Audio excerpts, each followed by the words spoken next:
நம்ம விஜய் அண்ணா நண்பன் படத்தில் சொல்கிற மாதிரி நம்ம லைஃப் அப்படியே 1 இயர்க்கு முன்னாடி திருப்பி பார்த்தா தான் நம்ம எவ்வளோ ஹார்ட் ஒர்க் எவ்வளோ எஃபர்ட்ஸ் போட்டிருப்போம் அப்படிங்கிறது நம்மளுக்கு தெரியும்.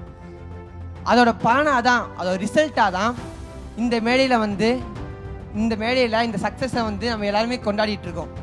இந்த சக்ஸஸ் செலிப்ரேஷன் நம்ம படித்தா திரையுலகத்தோட உச்ச நட்சத்திரத்தோட ஒரே மேடையில் இருக்க முடியும்.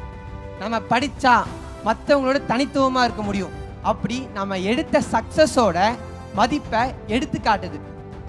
இந்த மூமெண்ட்டை வந்து நான் மட்டும் அனுபவிக்காமல் என் ஜூனியர்ஸும் நாங்கள் போட்ட எஃபர்ட்ஸை விட ஒரு படி மேலே போட்டு அவங்களும் இந்த மூமெண்ட்டை மக்கள் தளபதியோட ஒரே மேடையில் நிற்கிற இந்த மூமெண்ட்டை, இந்த வாழ்க்கைக்கு தூண்டுகோலாக இருக்கிற இந்த மூமெண்ட்டை அனுபவிக்கணும் அப்படிங்கிறத ஆசைப்பட்றேன்.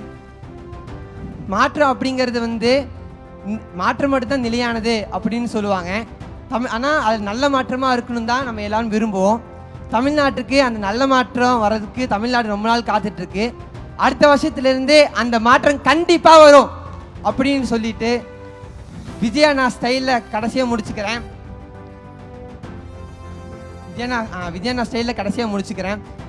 நமக்கு நாம தான் போட்டின்னு வாழ்க்கையில் முன்னேறி போயிட்டே இருக்கணும். நன்றி, வணக்கம். செய்திகளை உடனுக்குடனும் துல்லியமாகவும் தெரிந்து கொள்ள சப்ஸ்கிரைப் பண்ணுங்க.